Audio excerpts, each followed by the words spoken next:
तो सर मैं देखता हूँ कि आजकल के जो बच्चे हैं वो अपने स्टडीज पर पूरा फोकस नहीं कर पाते सर। तो sir how they can focus on their studies sir? देखो, इस बात को मैं एक स्टोरी से एक्सप्लेन करता हूँ। एक बार एक शिष्य अपने गुरुजी के पास जाता है। उस शिष्य की एज अराउंड 20 to 23 होती है और वो गुरुजी के पास जाके बोलता है कि गुरुजी, मैं लाइफ में बहुत सारे ड्रीम देखता हूँ, मिलीनियर बनने के, बिलीनियर बनने के, बट मैं बहुत ज़्यादा आलसी हूँ, उस टास्क को कभी पूरा नहीं कर पाता, मैं एक्शन टेकर नहीं हूँ, तो उससे मैं ओवरकम कैसे करूँ?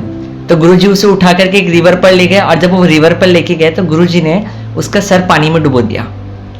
अब जब गुरुजी ने उसका सर पानी में डुबोया तो वो हाथ पाँव मारने लगा, ठीक है, और गुरुजी बाहर आ गए और वो भी 2-3 मिनट का स्ट्रगल करके वो कैसे भी करके पानी से बाहर निकल गया। अब जब वो बाहर आया तो वो गुरुजी के ऊपर भड़का कि गुरुजी ये क्या बेहुदा हरकत है, ये क्या किया आपने, मुझे पानी में डुबो दिया, मैं मर जाता। तो गुरुजी ने बताया कि जब तुम पानी में थे तो तुम्हारे लिए सबसे इंपॉर्टेंट चीज़ क्या थी? तो शिष्य ने बोला मुझे सांस नहीं आ रही थी, ऑक्सीजन मेरे लिए सबसे इंपॉर्टेंट था, पानी से बाहर आना मेरे लिए सबसे इंपॉर्टेंट था।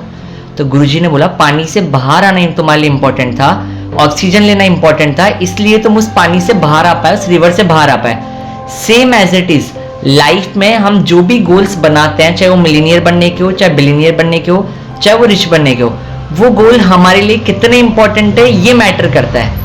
इंपॉर्टेंट अगर क्लैरिटी ऑफ थॉट्स आपके माइंड में नहीं होगा तो आप लाइफ में कभी भी सक्सेसफुल नहीं हो पाओगे। सेम चीज हमारे लिए स्टडी में अप्लाई करती है। जब हम बात करते हैं स्टडीज की तो स्टडी में हम पढ़ाई कर रहे हैं, बट हम पढ़ाई क्यों कर रहे हैं? अब देखो, आपके माइंड में क्लैरिटी ऑफ थॉट कैसे जनरेट होगा। आपको क्या करना है, सिंपल सा एक 20 गोल्स की लिस्ट क्रिएट करनी है। उन 20 गोल्स में से 5 गोल्स जो लाइफ में आपको अचीव करने ही करने हैं उनको फिल्टर कर लीजिए और उनकी लिस्ट को अपने स्टडी रूम के वॉल पे पेस्ट कर लीजिए कि मुझे 5 गोल्स फुलफिल चाहिए, मुझे अचीव करने ही करना है टारगेट मेरी लाइफ में, पहला। दूसरा, जब आप रूम में स्टडी करें तो उस रूम से जो भी वॉच हो जिसमें आपको टाइम देखने को मिलता हो, चाहे वॉच हो, चाहे सेल फोन हो, चाहे वो हैंड वॉच, वॉल वॉच, सब उसको रिमूव कर दीजिए। और जब भी आप स्टडी करने बैठे तो अपना मोबाइल साइलेंटली स्विच ऑफ रहना चाहिए और आपके पास ना होकर वो किसी अदर रूम में या उस रूम के बिल्कुल बाहर होना चाहिए। तीसरा पॉइंट, अपने ब्रेन को बड़े बड़े टारगेट्स नहीं देने। आज मैं 3 घंटे पढ़ने वाला हूँ, आज मैं 4 घंटे पढ़ने वाला हूँ, आज मैं 5 घंटे पढ़ने वाला हूँ, ऐसे टारगेट अपने ब्रेन को बिल्कुल नहीं देने। अपने ब्रेन को बिल्कुल शॉर्ट टारगेट्स देने कि चलो आज 30 मिनट पढ़ लेते हैं, आज 40 मिनट पढ़ लेते हैं, आज 15 मिनट पढ़ लेते हैं।